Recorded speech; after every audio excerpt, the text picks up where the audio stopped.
Hello student, कैसे हैं आप सब। आशा करती हूँ अच्छे हैं, तैयारी बेहतर कर रहे होंगे।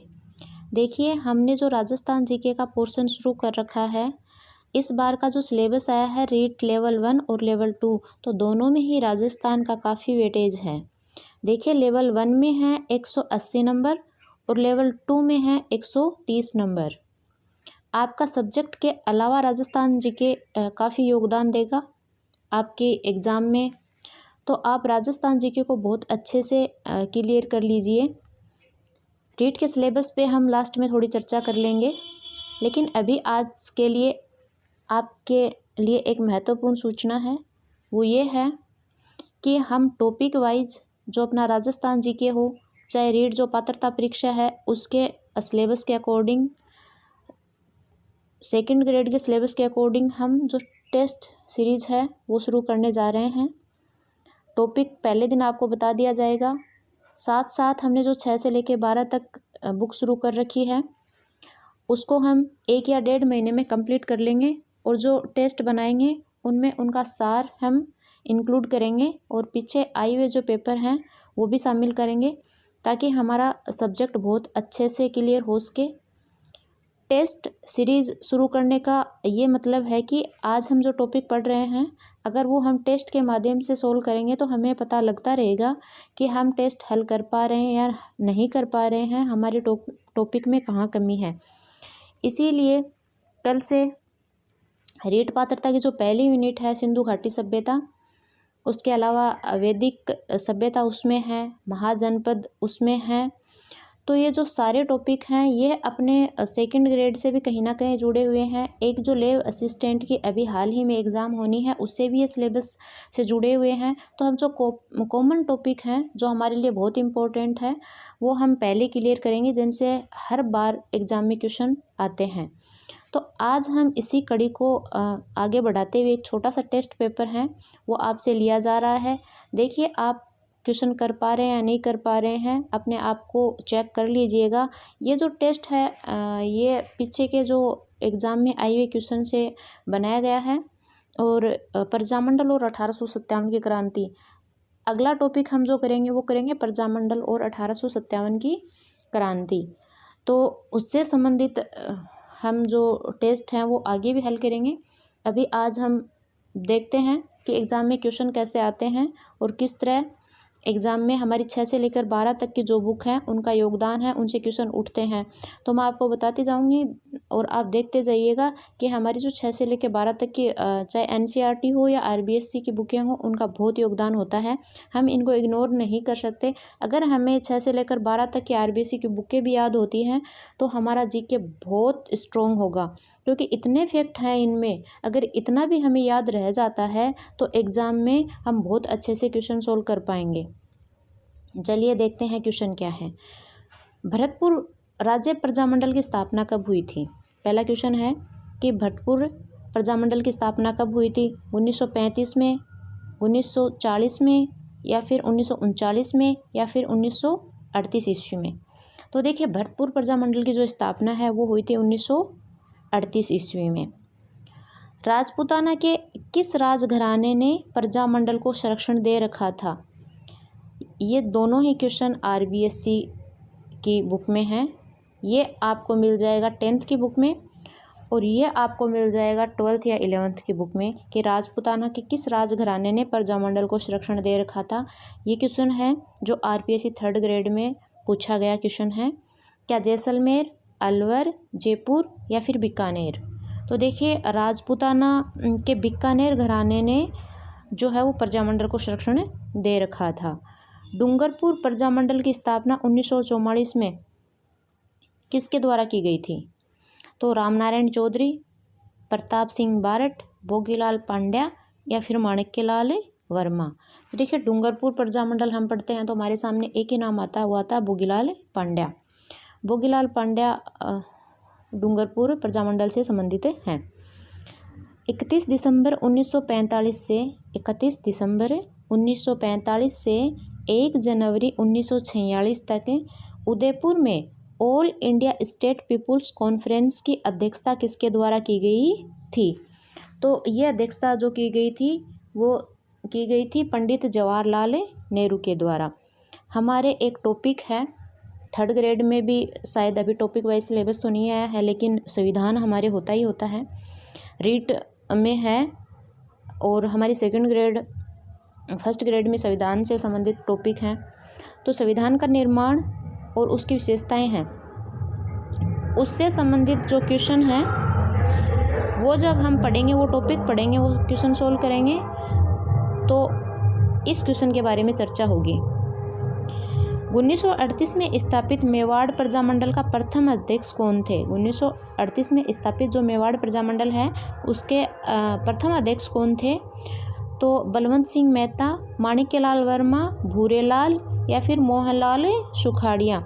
तो उनके जो अध्यक्ष थे वो थे बलवंत सिंह मेहता। कौन थे? बलवंत सिंह मेहता। अगला क्वेश्चन है, भारतीय राष्ट्रीय कांग्रेस ने किस अधिवेशन में देशी रियासतों के स्वतंत्रता आंदोलन को अपने अंग के रूप में अपनाया? तो अधिवेशन पूछा है और ये आरपीएससी 2nd ग्रेड 2010 का क्वेश्चन है। अमृतसर, नागपुर, हरिपुरा या फिर लखनऊ। तो देखिए हरिपुरा अधिवेशन है, उसमें देशी रियासतों के स्वतंत्रता आंदोलन को अपने अंग के रूप में अपनाया गया था। कौन से अधिवेशन में? हरिपुरा अधिवेशन में। जब हम पढ़ेंगे प्रजामंडल तब हम देखेंगे कि पंडित जवाहरलाल नेहरू ने आह्वान किया था कि जो अपने रियासतें हैं इनका भी स्वतंत्रता आंदोलन में क्या होना चाहिए? योगदान होना चाहिए। करौली प्रजामंडल की स्थापना 1938 में किसके द्वारा की गई थी? तो बलवंत सिंह मेहता, त्रिलोक चंद माथुर, खूबचंद सराफ या फिर सागरमल गोपा। तो इसका जो आंसर है वो होगा त्रिलोक चंद माथुर। इसमें जो बलवंत सिंह मेहता है ये मेवाड़ प्रजामंडल से संबंधित, सागरमल गोपा है इनका भी योगदान हम पढ़ते हैं। तो सागरमल गोपा का संबंध जैसलमेर से था। देखिए इनसे एक क्वेश्चन बहुत आता है, बहुत बार रिपीट होता है, वो है इनकी एक पुस्तक है गुंडाराज, देश के दीवाने, गुंडाराज, रघुनाथ का मुकदमा, ऐसे करके 3 पुस्तक हैं जो काफ़ी पॉपुलर हैं और उनसे क्वेश्चन एग्जाम में कई बार पूछ लिया जाता है। अखिल भारतीय देशी राज्य लोक परिषद का प्रथम अधिवेशन हुआ था। तो अखिल भारतीय देशी राज्य लोक परिषद का जो प्रथम अधिवेशन हुआ था वो हुआ था मुंबई में। कहाँ हुआ था? मुंबई में। 1857 ईस्वी के विद्रोह के समय राजस्थान में सैनिक छावनियाँ थी। ये जो आरपीएससी 2nd ग्रेड 2010 में क्वेश्चन उठा है और ये आरबीएससी की जो बुक है 1857 की क्रांति उससे लिया गया है। और बहुत ही इजी सा क्वेश्चन उठाया है कि 1857 की क्रांति के समय राजस्थान में सैनिक छावनियाँ थी, कितनी थी? 4 थी, 6 थी, 5 थी या फिर 7 थी? देखिए अभी जो बुक चल रही है हमारा राजस्थान कक्षा 6, उसमें भी ये टॉपिक बहुत ही अच्छी तरह से दिया गया है। 6 छावनियाँ थी 1857 की क्रांति के समय, जो हमने मोटी मोटी देखी थी कि नीमच, एरीनपुरा, देवली, ब्यावर, खेरवाड़ा, ये 6 ऐसे करके छावनियाँ हमारे 1857 की क्रांति की थी। आहुआ का विद्रोही ठाकुर कौन था? आहुआ का विद्रोही ठाकुर कौन था?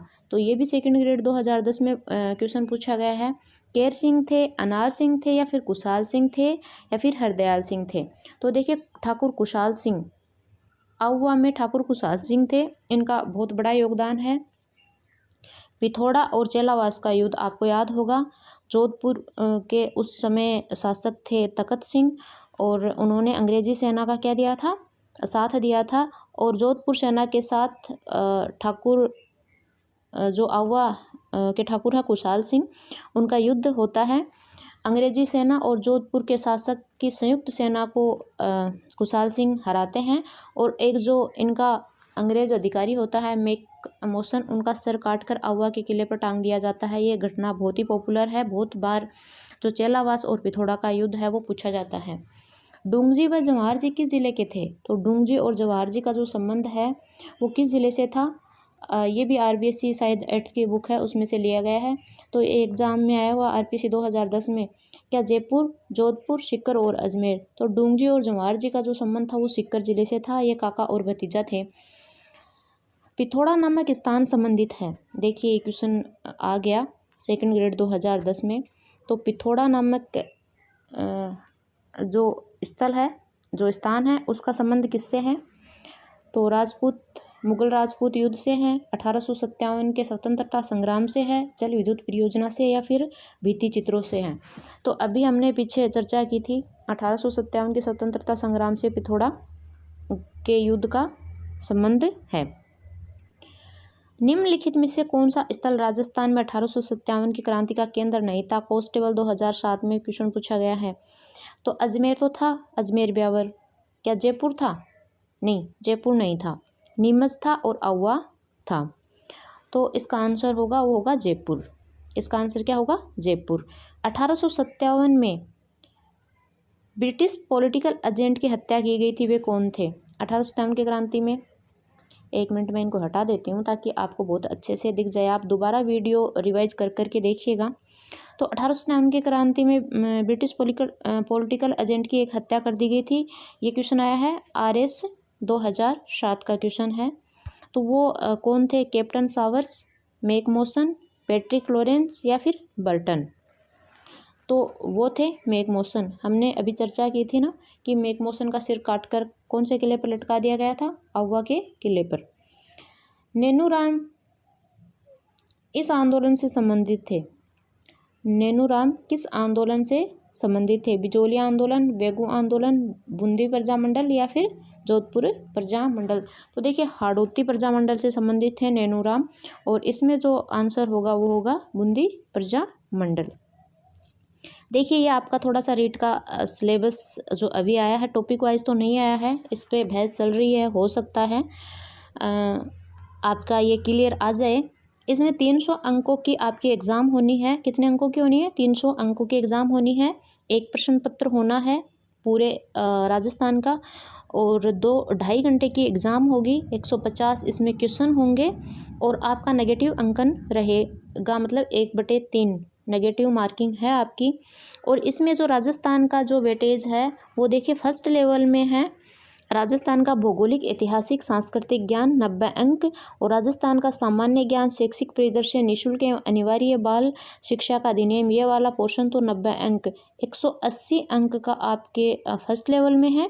और सेकंड लेवल का जो सिलेबस हम देखते हैं तो उसमें है राजस्थान का भौगोलिक, ऐतिहासिक, सांस्कृतिक ज्ञान 70 अंक, राजस्थान का सामान्य ज्ञान, शैक्षिक परिदृश्य, निःशुल्क एवं अनिवार्य बाल शिक्षा अधिनियम एवं सामयिक विषय, ये है 60 अंक। टोटल 130 अंक आपके होते हैं राजस्थान जिले से संबंधित। इसके अलावा संबंधित विद्यालय विषय का ज्ञान, यानी आपका जो सब्जेक्ट होगा वो होगा 120 अंक, यानी 60 आपके क्वेश्चन आने हैं, चाहे वो हिंदी हो, संस्कृत हो, SST हो, मैथ हो, जो भी हो आपका सब्जेक्ट उससे संबंधित। शैक्षणिक रीति विज्ञान, देखिए ये आपकी शिक्षण विधियाँ 20 अंक की, यानी 10 क्वेश्चन आने हैं। शैक्षणिक मनोविज्ञान 20 अंक, यानी 10 क्वेश्चन इसके आने हैं। और सूचना तकनीकी 10 अंक, यानी 5 जो क्वेश्चन हैं वो इसके आने हैं। विद्यालय विषयों का जो कठिनाई स्तर है जो आपके पेपर का, वो स्नातक स्तर दे रखा है। देखिए हो सकता है ये आपका माध्यमिक स्तर आ जाए, लेकिन अभी जो सिलेबस है इसमें आपका कठिनाई स्तर है वो स्नातक को बताया गया है। तो आपका ये थोड़ा सा सिलेबस था। अभी तो कुछ क्लियर तो है नहीं, अगर कुछ क्लियर होगा तो आपके साथ शेयर किया जाएगा। अगर आपको ये चैनल पसंद आता है तो please like, subscribe and share कीजिएगा। आज के लिए इतना।